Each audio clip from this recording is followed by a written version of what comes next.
Seth, she's back. We Wow. have Alani Bankhead back with us. We talked to her not long ago when she was running in the primary for Senate race in Montana, and now she is the Democratic nominee for Senate in Montana. Welcome back, Unreal. Alani Bankhead. Oh my Unreal. gosh. Alani, It's so good to see you guys. Thank you for having Yeah. me back. thanks for coming back. You're a big deal right now, a much bigger deal than you were the last time we talked, although I think you're always been a big deal looking at that resume. Alani, congratulations. Thank you. It's been super crazy. I don't think the It shock has has to worn off. be. Yeah, it's So been that's where nuts. I want to start. Like, okay, you won. You are the Democratic nominee for Senate in Montana. Has it sunken in yet? Like, let's talk about the emotional aspects first. How are you feeling? What was it like knowing that you won? How did you celebrate? What Yeah. is the roller coaster you're on right now? Oh man. So it definitely shock. Yeah. Because we'd always said polls don't matter, money doesn't matter, name recognition doesn't matter. I mean, how many times in politics has the underdog won and Yeah. nobody expected it? Yeah. So we always said the people will decide on primary day, and they decided, and They it did. still took me by surprise, even though I knew we ran a really great campaign. I mean, there's literally nothing we could have done better Mm-hmm. for that campaign. And then like 2 days later, it really hit, the emotions hit, and it was Yeah. just overwhelm. And I just had to self-care and be really nice to myself that day. Yeah. But what I will say is, a really interesting thing happened, which is, so part of the reason why I ran was because a friend of mine in the neighborhood, her daughter ran for office at her junior high school last year. Mm-hmm. And we would go on these walks, and I remember being like, oh my gosh, your daughter's running? Like that's so ballsy, And when I was thinking about running, of course you think about how hard it's going to be, and I'm like, well, this kid did it. Yeah. So if she did it and she had the courage, like I can do it too. Mm-hmm. So fast forward a few weeks ago, I get a message from her mom, and she's like, a bunch of mean kids ripped down her posters that she like hand did, right? Like normal political stuff in junior high. Yeah. And Yeah. I got all mama bear. I'm like, they did what? So Yeah. I type up a note for her on letterhead from the campaign, and I was like, I'm gonna call her Susie. Susie, I got into this because of you, because you inspired me. And, sometimes people do these things because they feel threatened by you, right? It's all these things Yep. that I needed to know when I was that age. Yep. And so we found out on Thursday actually that she won her race. Oh, that's so Wow. So Not awesome. yeah, bad. and I right, and so I got these like little like special stickers for her that were Yeah. Stranger Things themed. Like it was just this thing that I needed right Yeah. in that moment. And so hearing her win, actually, I was so overjoyed about that. So I think it's just Yeah. interesting because it's easier for me to really be overjoyed for someone else, and Sure. for me, it's like we got to get back to work. But Right, right. No right. So it, time. it it was an interesting full circle moment. And so I'm glad I got to reflect the joy through Hmm. someone else's win too. That's so cool. But it's just really Amazing. humbling all around. It's really Yeah. humbling. We won by double digits. We won by over 10 points. Incredible. For someone who was a no name Yeah. that entered in January. Well, they know So your name now. they I know mean, my I, name I now. saw you popping up in national news stories Mhm. talking about how Montana may be flipping blue. Mhm. So Yeah. they know Yeah. your name now. Yeah. It really is incredible, Alani. And I mean, what I am eager to find out is from you is what do you think was like maybe two or three of the most critical things that you guys did to win this thing down the stretch? I mean, obviously you're going 100% effort on whatever your strategy is, but what do you think was the difference Yeah, in being yeah. there? That's such a good question. So we've gotten feedback, and we had a lot of press at the event that night of the primary, right? And we talked to them too, because they were at the polls all day. Yeah. Hmm. And overwhelmingly, what people said was she's not an insider politician. She has a background of having a backbone and protecting the vulnerable, and we trust that. And that's what we want. We don't want someone who's bought and paid for. Now, what was interesting and very dramatic is I think the final numbers are there was close to $4 million poured into just our Senate race between two PACs that were fighting for me and for the second place person, basically. Okay. So the second place person was the original front runner. The Daines is the current senator that is not running for reelection. Yep. His PAC started sending out ads about her. Ooh. Right. And they were like, she's a socialist, like all these like, and even though I was like, damn, she's getting more name recognition, I'm like, that's how the cookie crumbles, right? Yeah. So out of nowhere, this brand new PAC comes in. It's called the Progressive Veterans PAC, and they start putting out glowing ads about me, and it's all my platform items. Wow. And so they were in a battle, but it sucked because, of course, people were like dark money, and it's like neither of us have control over what can come in. We've done everything legally Right. possible. We've Right. disavowed, right, all the things. So it hurt and helped both of us. But what I will say that, I would be completely ridiculous not to acknowledge it is those ads got my name in front of people. And then when they Googled me, then they were like, oh, Right. like this is who we want, right? So like definitely not the ideal way. I ran a very clean race. I prefer Yep. to run a really clean race. But I like we can't deny the reality of dark money, which is why things like the Montana plan need to happen, right? Like I don't care who benefits. Yeah. I don't care. I don't want to benefit. I don't want it in politics at all. So how does that happen, Alani? Like explain to us. We are politically illiterate in Mhm. terms of running Yeah. for office. Yeah. How does money get in? How are ads created? Are you consulted in any of that? Like, let us know good. how Yeah. this works behind the scenes. Yeah, that's a good question. So the problem that we're seeing with the PACs is, originally it was intended to be a good thing. So for example, Moms Against Drunk Driving. Mhm. They want laws passed that prevent drunk driving so their kids aren't killed, right? Sure. So because there's individual contribution limits for individuals to contribute, what they do is they create these political action committees, right? The Mhm. PACs.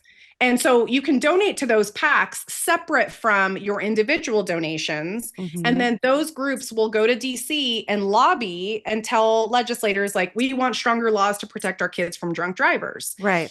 So good people can do that and bad people can do that. So there's PACs that want to advance all kinds of nefarious things, like, this is how the 1% got all their tax breaks, and Mhm. we're destroying public lands, in favor of businesses that don't care about anything other than making money, right? Right. And so on top of that, over time, it's evolved to where you can hide the original donor of the Source. money, Okay. right? So the FEC is the governing body for all ethics for federal elections. Yep. And a lot of the campaign finance reporting was created after Nixon, right? After he got kicked out of office, or after he resigned, sorry. He resigned. And what they said was they're like, moving forward, we have to have a system so that it's very transparent where the money's coming from. Right. So like every donation over $200, you'll see the name, like their job, who they're employed by, how much they donated. So now with these PACs, like one PAC can donate to another PAC, can donate to another PAC. And so it's like you can't kind of follow like the money laundering anymore. Right. You can't follow Yeah. the money. So you don't actually know who's supporting who at the end of the day.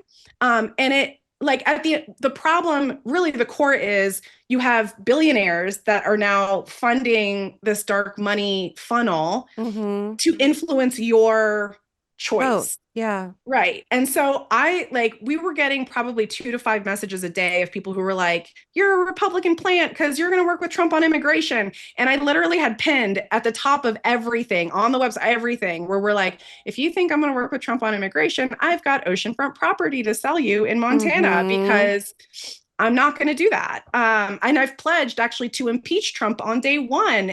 But people will just take the information at face value and not research. Yep. The other thing is, and this drives me a little bit nuts, the ads very clearly all say on them, not coordinated by the candidate. Like the candidate did not approve this. You're Had not in nothing there to do- saying I'm Alani Bankhead and I approve this message. Right. So Exactly. is that the guardrail? Is it like if someone does create an ad for you, for example, Yeah. and it's an organization that you feel aligns with your values, Mhm.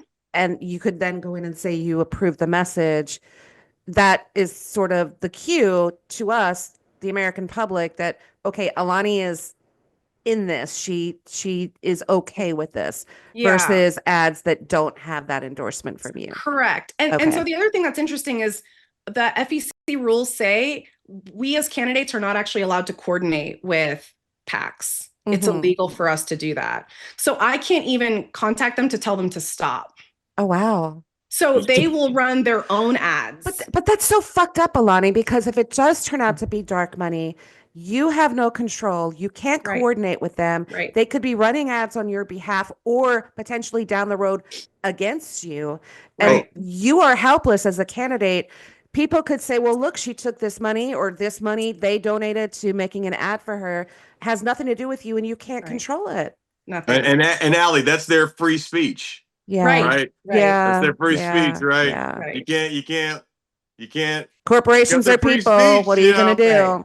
do? Right. Exactly. Exactly. So that's why the Montana plan is really important. Hawaii obviously just passed Yep. their version of it. Mhm.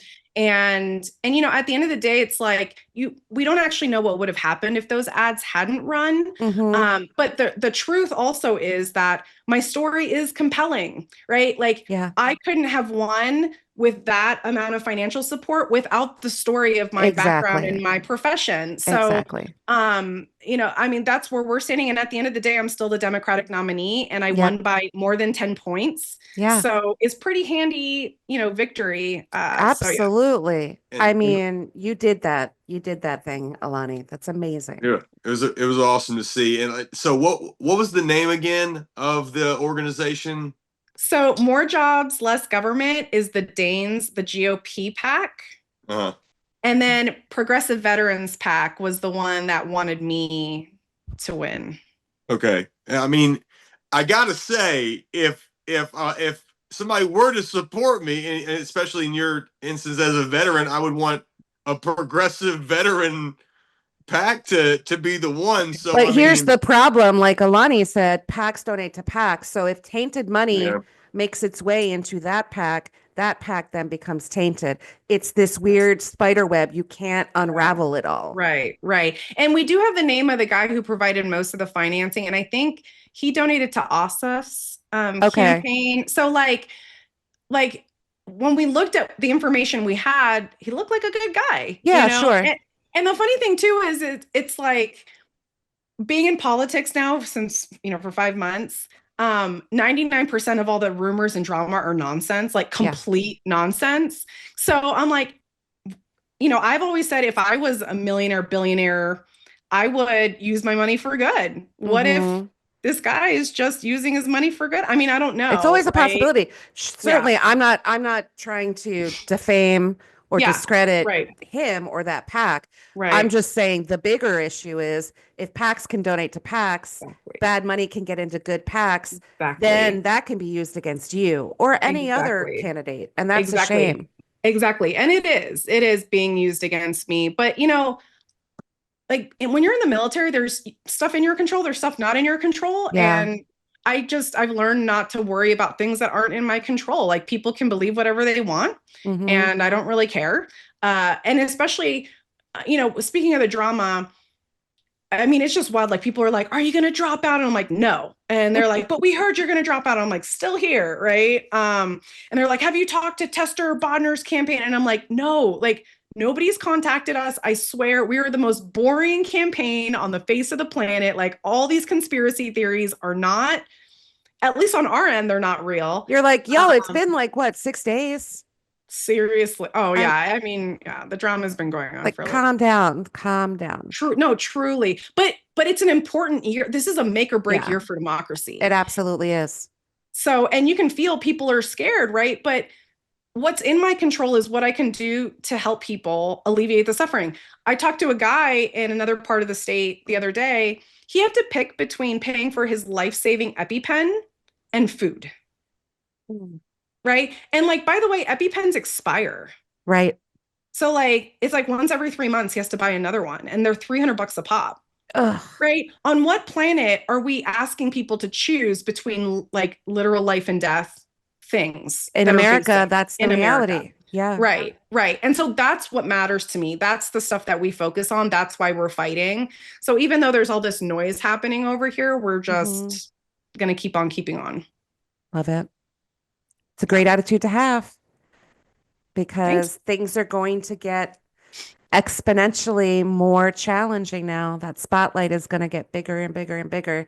Do you feel that? Do you feel like, oh, it was kind of nice when I was running for the primary, but now it's like, does it feel more real? Does it feel scary? I know it probably doesn't to you Yeah. because you're you, but Yeah. I can imagine it has to be Yeah. a new reality almost overnight. No, I mean, it is different, but we knew that this was going to happen. Hmm. And I mean, I don't want to like, I hate to be like, we knew we were going to win. I mean, of course, Right. the human part of you is like, what if we don't? Right. But I just like this was a calling, and this was something internally that I was like, as long as we're doing the right thing for the right reasons, like no matter what happens, we're going to be good. And Hmm. the message resonated. I Yeah. mean, it resonated. I got a note from a friend. She's like, I was in therapy today, and 85% of the conversation was my therapist being over the moon that you won, Oh my her God. husband being over the moon that you won, them telling their college daughter about you, her telling her friends. Like, these are the messages that we're getting privately where Yeah. people are like, we have hope because you and actually we don't use AI for the campaign. Hmm. But someone else did, and they posted it on one of our posts, and it was like, Alani Bankhead is inspirational, she has a plan, and like, and I was like, yes, like if that's what AI is saying Yeah. about me, I'm like, we're doing exactly Yes. what we intended to do.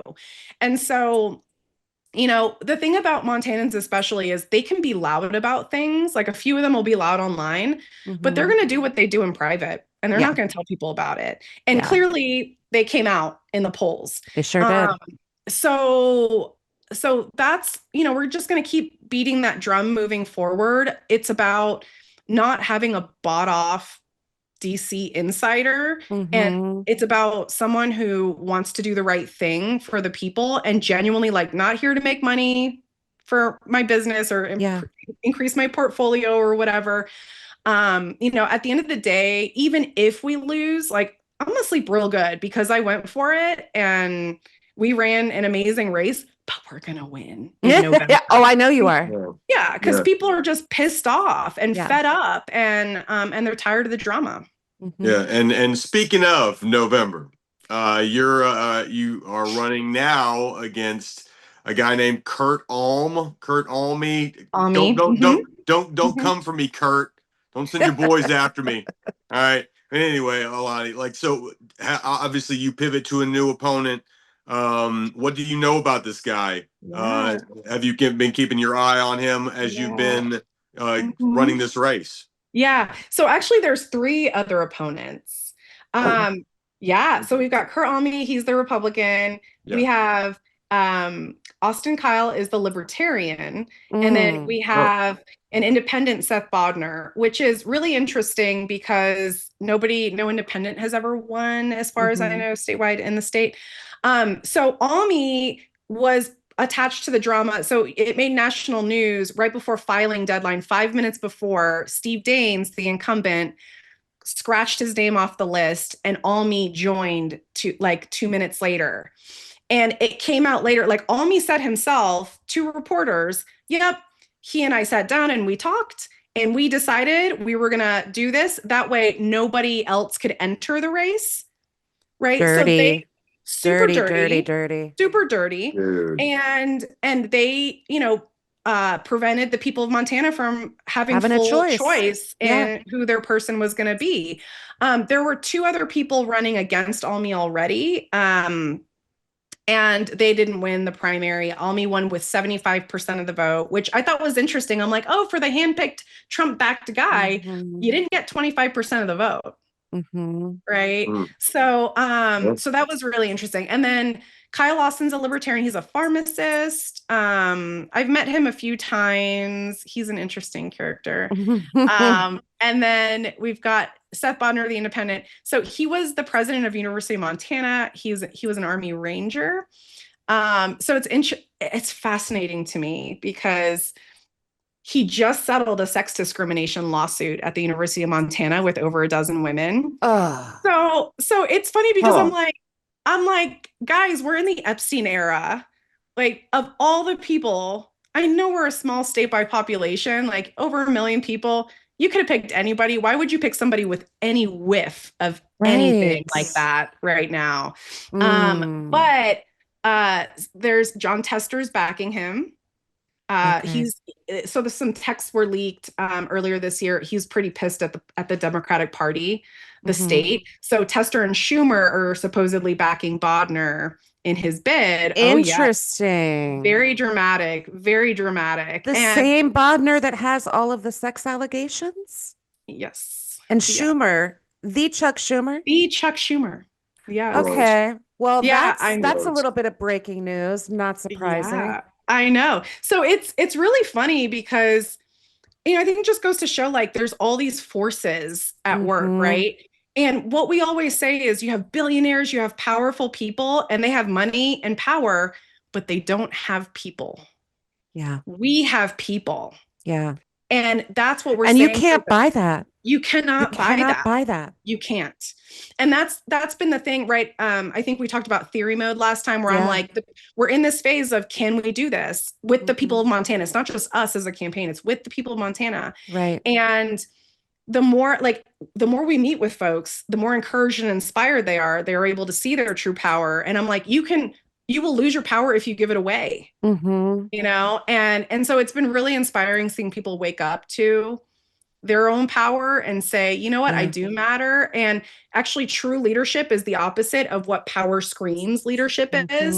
And if I'm humble and I feel like I'm not quite worthy, then I'm probably right on track, right? And I'm going to do my little bit. And so that's what we're doing. And we're still a grassroots campaign. Listen, and don't get me wrong, I'm not stupid. We need money. Right? So people send your money, but but like the money will show up. I mean, I've done crazy, miraculous, not me, like the miracle was not me, like it was done through me, right? But the primary was a miracle. Like we raised $26,000 and we won. That is a Senate primary. That is insane. Right. And it was as a nobody who came in that had no political experience. Not a nobody, an unknown. Thank you. But, and that was really humbling, I can't remember if I told you guys, but we were out in a very rural part of the state. People telling us they're shocked that I'm there. And this man slipped me a $5 bill, just like handed it across the table. And I could tell this man did not have those $5 to give. Yeah. But he believed in what we were building. And I was just like, I mean, it just hold on to all of that, right? Yeah. You just have to hold on to all of those acts of kindness and support because things can get crazy. As you have said, there's so much drama behind the scenes and it can get really messy and probably disheartening. So I hope you have like just a box tucked away in your head of all those great memories to carry you through all of the challenges that you're going to face.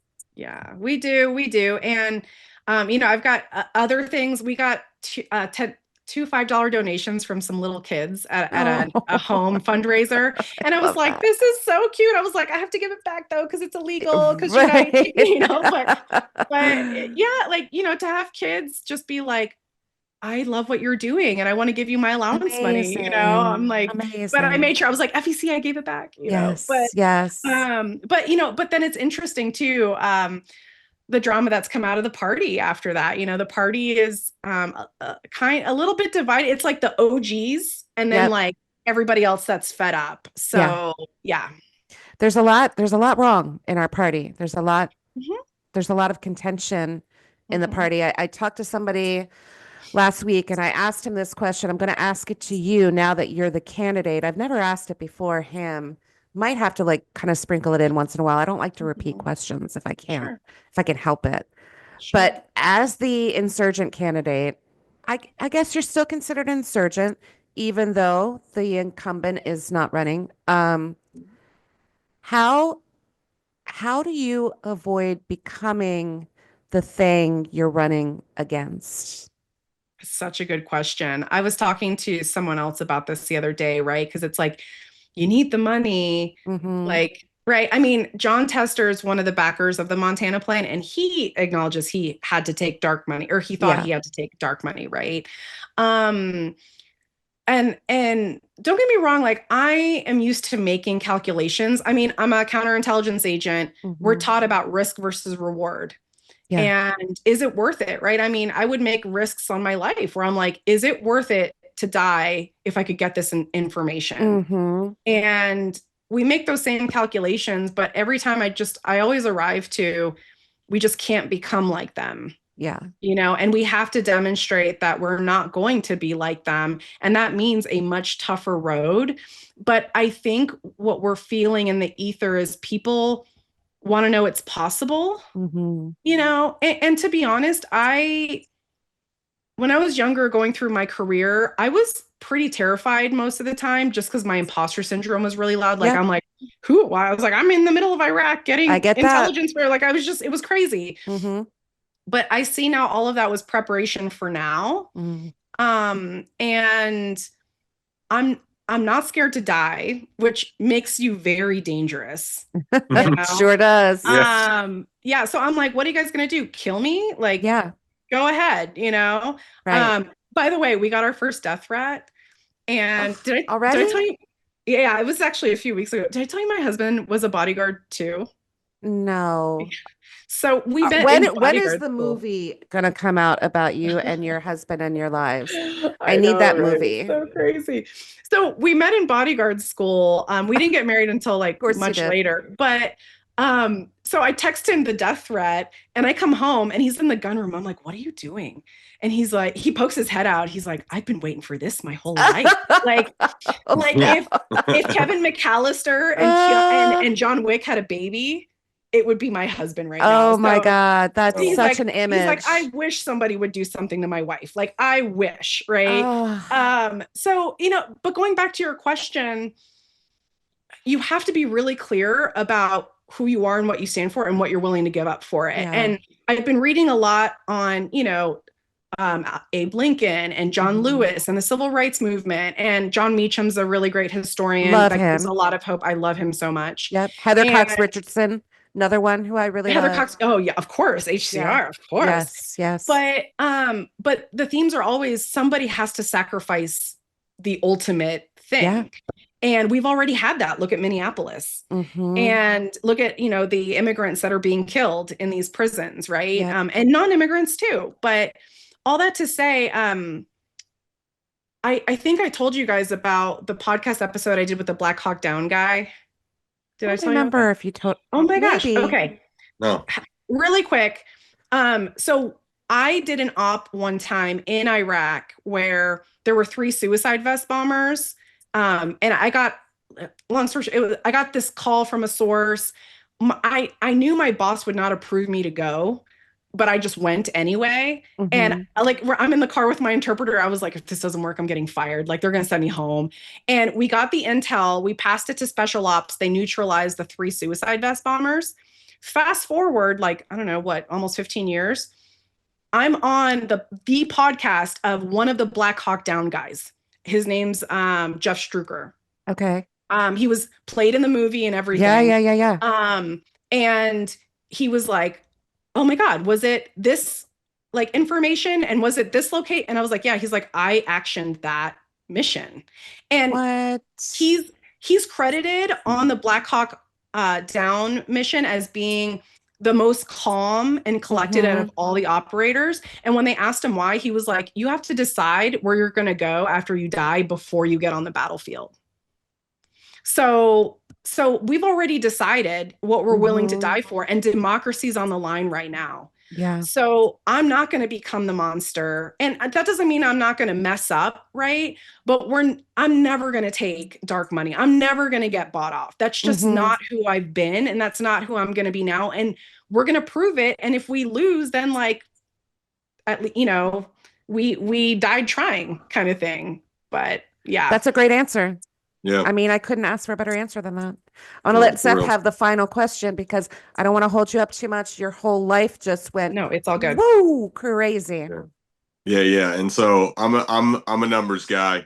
That's just what it is. And so I nerd out on the numbers. Uh, Lots of Republicans, obviously, in the state of Montana, but when you add the Democrats to the independents, it's more than Republicans.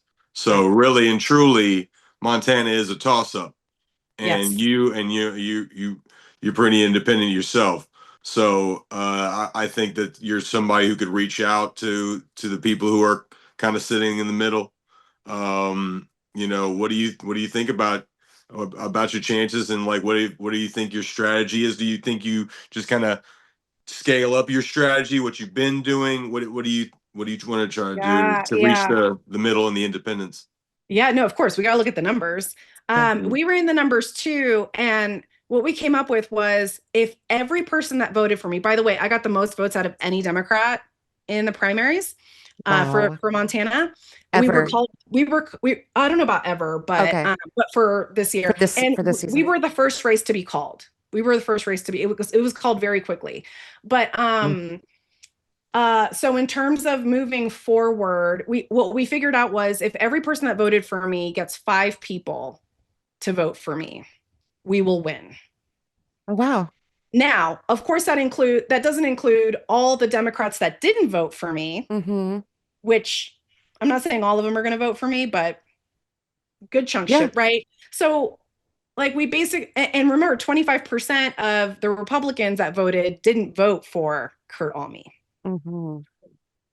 And so, and the guy that they did vote for was basically a Democrat. Like all of his talking points, I'm like, why are you running as a Republican? Mm-hmm. Really nice guy. But so all that to say, I think realistically, if we get it down to if everyone who voted for us gets 2 people, I think people are like, that's doable. I can totally Yeah. convince Yeah. 2 people, right?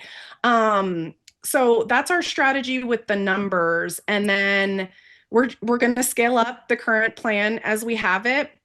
We've got some initiatives coming out that we're really excited about. You know, the people want to be unified behind somebody. We've heard that over and over and over again. And we've got some pretty strong initiatives. I'll reveal them another time that we're going Mm-hmm. to be announcing that are bipartisan, that everybody should get behind. And we're going to see Montana's true colors come out, I think, through these initiatives. And, I have nothing to lose at the end of the day. A lot of folks are, there's a theory that I'm going to drop out to make way for the independent. That has happened in other states, but in Montana, the bylaws say for the state party, even if I die, even if 10 of me die, they're still going to hold a convention and nominate someone else. So there's always going to be a Democrat on the ticket. Okay. So it's funny because, again, educating people when they're like, drop out, I'm like, no. And even if I did, like, it wouldn't matter because there's going to be Right. a Democrat on the ticket. So the only way to not split the vote is for the independent to drop out. So go talk to him, So yeah, it's really fascinating. There's a lot of factors, and politics is pretty nasty, but I've dealt with Al Qaeda and pedophiles and Oh, traffickers. you have the and stomach for it, Alani, for sure. yeah, No I'm doubt not about worried about that. them. Yeah. Oh yeah. So, okay. Congratulations. Thank We you. really wanted Yes. to have you back just to say we're so happy for you. Yeah. And also, we want to keep that momentum going forward. We want to stay connected. We want to get your message out there, and we want you to win the Senate race in Montana. I think you will. I really strongly feel that you're going to. No, I think we will too. It's funny, the Americans for Prosperity, that GOP PAC, they notified GOP senators last month that the Senate seat is at risk. So if we're on the game board of like, I am here. Yeah. It started with this chick is never going to win. Mm-hmm. Nobody knows her, to now we've won the primary. Yep. The seat's never going to flip. And oh, now it might flip. So, I You're saw a at news risk, Montana. I You're saw a at news risk. article that came out. I don't know if it was the night of your primary and I saw it the next morning or it came out the next morning and it was, I was because I had fallen asleep and I was like, oh my God, Alani, did she win? Did she win? And, so I'm Googling that. And instead of just seeing that you won, I saw this article that, oh, Montana might be flipping blue. It is possible. It is within grasp yes. to flip Montana blue. Yes. And I was like, oh, she won. She won. She won. She won. Yep. Yeah. So we're going to keep doing the thing. And you guys, thank you for your platform. Thank you for your advocacy. This just means the world to me and my team. And for the listener, you are way more powerful than you realize.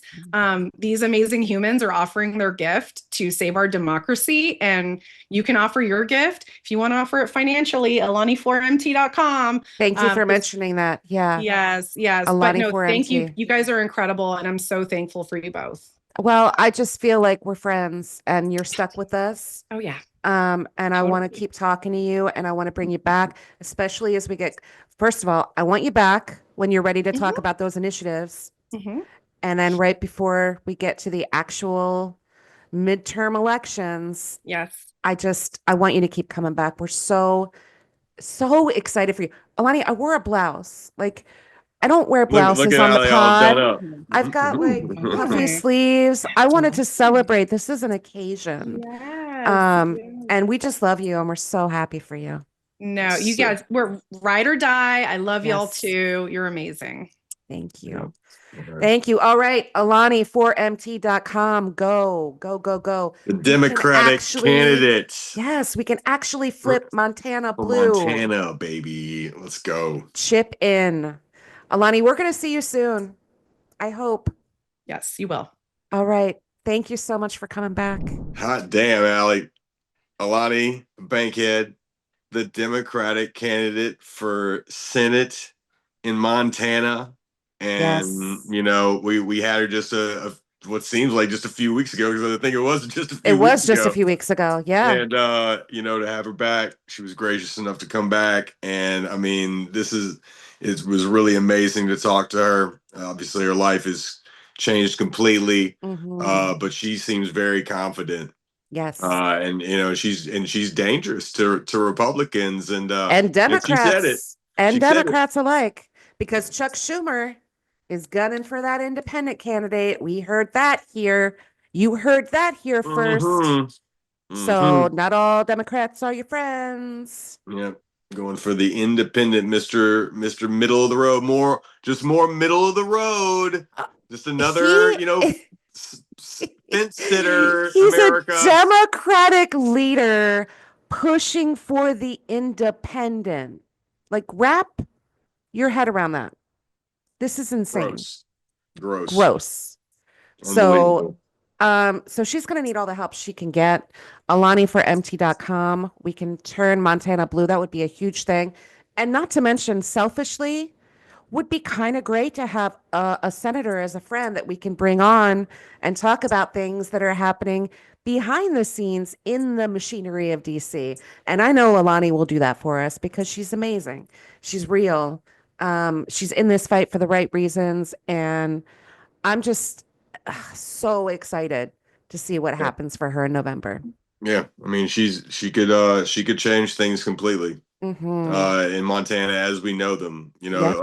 Just a few weeks ago, she described the people of Montana that were saying, we like our weed and we like our guns. Yeah. So these are not your typical No. everyday Americans, and you cannot, for those reasons, count Alani out in a place like Montana. It's a real wild card, and in that part of like the Northeast.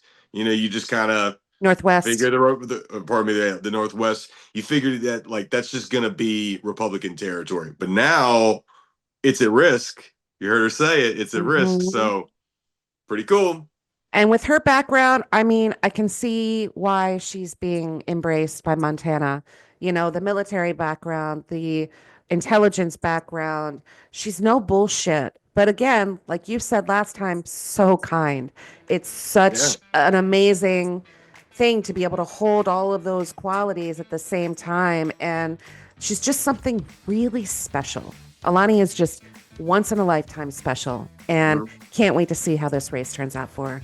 Too. I mean, that exit polling that she was telling us about too, like that was really good to see. So Yeah. I mean, I think it's on, and I think so this won't be even the second, the third, the fourth time, or the last time that we speak with Alani, because I mean I'm so excited. I know you are. Yeah. I mean, you wore the blouse. I You wore the blouse. I dressed up because So, I felt like celebrating. I had to celebrate Yeah. Alani's win. yeah. So, Yeah. All right. We've got like 2 or 3 more interviews this week. Kind of a busy week. Great candidates. Some you may have heard of before, and some you may not. And I hope that you stay tuned because people like Alani are running all over this country. And it's time to pay attention to these progressive grassroots candidates, y'all. They're making waves and we love it. We're here for it. That's why we're here. So I will big, see beautiful you. waves. Yes, ride those waves. Go Knicks, boo Trump. We are recording this on a Monday. It's third game of the series. They're up 2. Trump is shutting down New York City so he can get his big fat head Everybody in there. hates him for it. Everybody hates him. And we have just enough time to check out the booze, so let's go do that. And I will see you in a couple days. All right. Bye.